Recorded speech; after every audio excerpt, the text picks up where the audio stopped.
Anda kembali di Kompas Siang. Saudara, Balai Taman Nasional Gunung Rinjani menutup sementara jalur pendakian dari Pelawangan Sembalun menuju Danau Segara Anak.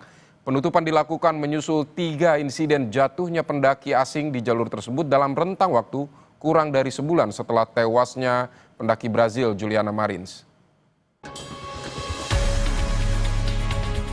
Seorang warga negara asing kembali mengalami kecelakaan saat mendaki Gunung Rinjani, Lombok, Nusa Tenggara Barat. Kali ini pendaki perempuan asal Belanda, Sarah Tamer van Holten, yang terjatuh di jalur Pelawangan menuju Danau Segara Anak dan mengalami cedera pada bagian leher. Lokasi dan kondisi medan yang sulit membuat tim SAR gabungan mengupayakan evakuasi lewat jalur udara. Pendaki Belanda itu kemudian dibawa ke rumah sakit di Bali untuk perawatan. Dan kondisi sampai dengan saat ini masih sehat dan ada luka-luka di kepala dan sudah langsung ditangani damping oleh dokter Poliklinik Nusa Penida tersebut dan langsung dievakuasi menuju rumah sakit BIMC Kuta. Peristiwa ini hanya berselang sehari di lokasi yang sama saat pendaki asal Swiss Benedict Emeneger mengalami kecelakaan pada Rabu 16 Juli lalu. Benedict mendaki Rinjani bersama 4 rekannya melalui jalur Sembalun. Saat turun itulah korban terjatuh dan diduga mengalami patah tulang pada kaki. Pendaki asal Swiss itu akhirnya berhasil dievakuasi tim SAR dalam keadaan selamat menggunakan helikopter dan dibawa ke rumah sakit di Bali. Sebelum 2 insiden tersebut, pendaki asal Malaysia juga mengalami kecelakaan di jalur yang sama pada 27 Juni silam. Ia terpeleset dan kakinya terkilir saat hendak menuju Danau Segara Anak. Imbas dari kecelakaan beruntun yang menimpa sejumlah pendaki, Balai Taman Nasional Gunung Rinjani menutup aktivitas pendakian di jalur Pelawangan Sembalun menuju Danau Segara Anak. Mereka juga menutup pelayanan pembelian tiket pendakian melalui aplikasi iRinjani mulai 16 Juli 2025 hingga waktu yang belum ditentukan. Meski demikian, para pendaki yang sudah membeli tiket bisa tetap melakukan pendakian ke puncak namun tak bisa turun ke danau. Kita lihat beberapa kasus terjadi kan banyak terjadi di Pelawangan ke danau. Nah, ini kita coba dalam waktu dekat ini mungkin besok mungkin kami sudah mulai bekerja ya, arti menghindari kecelakaan berikutnya ya. Berarti pada hari ini mulai ditutup ya? Ya, sudah tutup. Sampai berapa hari? Kita nunggu juga informasi selanjutnya. Itu proses perbaikan jalur atau? Iya, perbaikan jalur. Jalur yang mungkin agak ini sedikit lah ekstrim. Tapi kalau orang tidak berhati-hati itu rawan sekali terjadi kecelakaan di situ. Sebelumnya, pendaki asal Brasil Juliana Marins tewas terjatuh ke jurang saat mendaki puncak Gunung Rinjani pada 21 Juni lalu. Cuaca yang tak bersahabat serta medan yang berbahaya membuat jenazah Juliana baru bisa dievakuasi pada Rabu 25 Juni. Dari hasil otopsi terungkap penyebab kematian Juliana karena mengalami pendarahan dan luka setelah terjatuh di kedalaman 600 meter di Gunung Rinjani. Tim Liputan Kompas TV. Saudara, untuk mengetahui kondisi jalur pendakian di lokasi jatuhnya 3 pendaki asing, sudah terhubung bersama kami ada relawan Kalpa Rinjani, Aping Alkaf. Selamat siang Mas Aping. Mas Didi. Mas Aping, baik, ini ada 3 pendaki, sebelumnya juga ada Juliana Marins dari Brazil, 3-3-nya atau 4-4-nya ini pendaki asing begitu jatuh di jalur pendakian. Ini penutupan untuk jalur yang sudah ditutup ini apakah sudah tepat, Mas? Untuk sejauh ini memang sebenarnya sih tidak akan memberikan pengaruh apapun ketika jalur pendakian yang jalur turun yang dari Pelawangan Sembalun menuju danau itu. Dan itu toh juga kondisinya memang itu jalur agak sedikit curam di situ sekitar 45 derajat. Jadi kondisinya juga masih perlu ada perbaikan-perbaikan. Mungkin untuk menutup dengan intensitas jumlah pendaki yang sangat banyak, mungkin untuk saat ini ya cukup pas lah untuk ditutup untuk saat ini untuk sementara waktu. Tapi untuk waktu yang lama saya pikir kasihan juga pendakinya yang sudah jauh-jauh ke sana untuk mendaki Rinjani tanpa harus melihat ke Segara Anak juga kasihan. Cuman memang untuk Baik, Mas Aping, ini kalau Anda bilang ini ya sudah cukup pas lah untuk ditutup sementara. Tapi ketika misalnya nanti dibuka lagi, apa yang harus dilakukan atau selama penutupan ini apa yang harus dibuat di jalur pendakian itu agar tidak terlalu berbahaya lagi? Ada beberapa spot di situ di kawasan trek di antara turun dari Pelawangan Sembalun menuju Danau Segar Anak memang sedikit curam dan jalannya berbatu dan agak membutuhkan pengamanan untuk bagi para pendaki, terutama para pendaki pemula yang baru kali ini naik gunung, dan di situ memang treknya cukup terjal dan membutuhkan konsentrasi yang fokus lah di situ.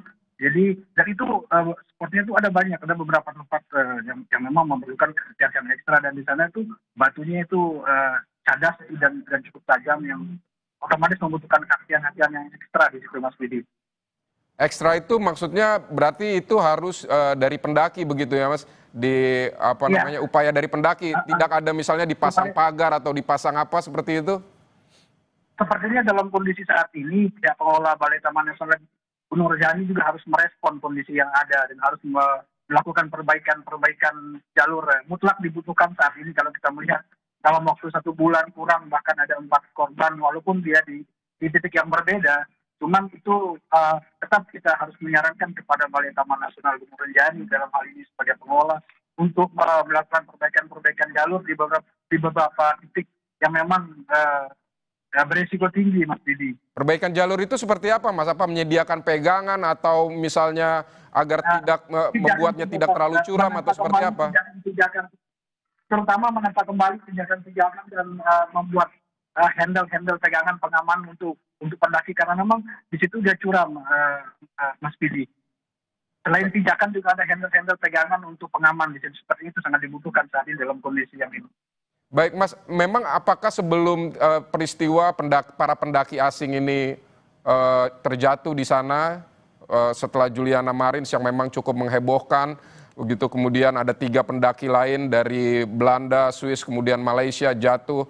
Sebelum periode ini, sebelumnya memang sudah cukup banyak ada peristiwa tapi memang tidak terekspos atau seperti apa Mas?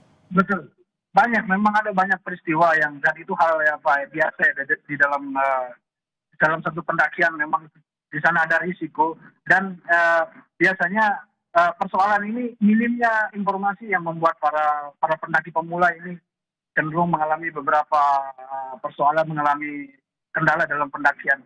Jadi hampir setiap tahun, cuman yang tahun ini saja yang cukup menghebohkan dan cukup viral, dan ini melibatkan 4 warga negara asing. Pertama itu yang dari Brazil yang Juliana, kemudian pada minggu yang sama ada yang dari Malaysia, kemudian tanggal 16 kemarin dari Swiss yang Benedict Marcel, dan kemudian yang terakhir kemarin Sarah Tamar Van Houten. Itu memang tahun ini agak sedikit lebih lah dari biasanya. Jadi setiap tahun memang selalu ada korban ya. Kita bilang selalu dalam tanda kutip, kadang pendaki lokal, kadang pendaki asing. Tapi sudah saatnya saat ini memang BTNGR harus berbenah ya untuk menyiapkan beberapa fasilitas-fasilitas yang untuk pendukung proses evakuasi maupun proses operasi penyelamatan bagi korban pendakian, Mas Didi. Mas Aping juga menyebut ini salah satu penyebabnya adalah kurangnya informasi dari para pendaki, terutama pendaki pemula. Memangnya informasi apa saja yang harus diketahui oleh para pendaki pemula sebelum mendaki Rinjani?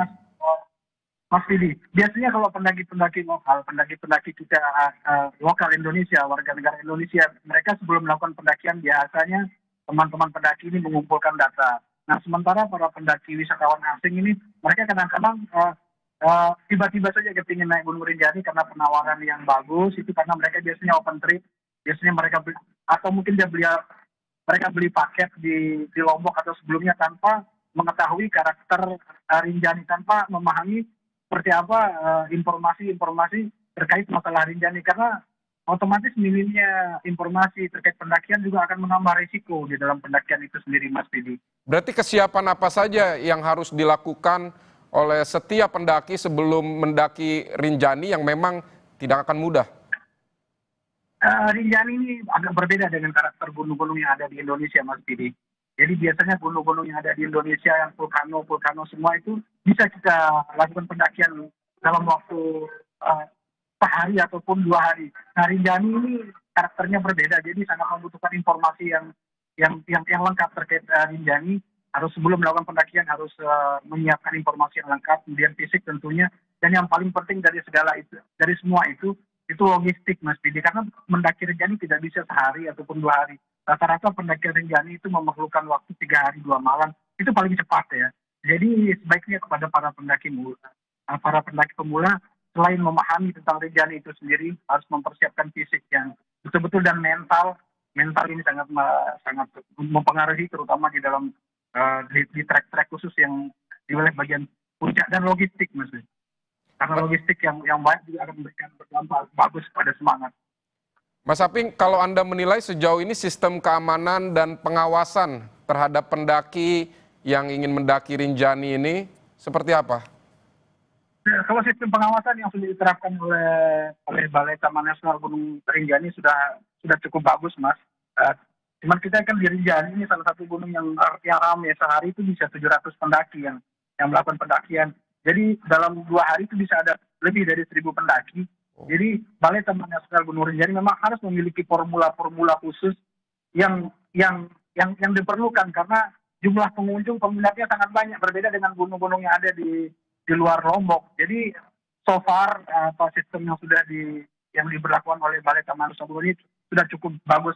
Hanya saja masih memerlukan banyak, terutama kepada para operator pendakian, pada trekking organizer, mungkin di situ harus ada pembekalan kembali, harus ada pelatihan kembali terkait masalah ilmu mountaineering-nya, terutama bagi guide ataupun porter. Paling tidaklah ketika para guide atau porter ini memahami ilmu mountaineering, mereka bisa melakukan penyelamatan lebih dini sebelum ada tim dari Basarnas. Mas Aping, singkat saja Mas. Karena terlalu banyak pendaki yang naik ke Rinjani, mereka harus bersisian ketika mungkin pergi mereka naik atau mereka turun, sehingga di lereng yang sempit ini berbahaya kan Mas? Atau seperti apa, sehingga memang harus ada pengurangan? Sepertinya harus dimahalkan ya, harus dimahalkan dia. Paket Rinjani harus dimahalkan, artinya lebih ditingkatkan fasilitas supaya jangan tidak terjadi perang tarif antar sesama trekking organizer. Jadi supaya pendakian Rinjani juga lebih dimahalkan, dan Balai Taman Nasional Gunung Rinjani juga lebih bijak dalam menetapkan kuota antar setiap pintu, kuota pendakian maksudnya Mas Didi. Mas Aping, terima kasih untuk penjelasan dan informasinya di Kompas Siang hari ini. Sama-sama Mas Didi. Selamat bertugas kembali Mas Aping.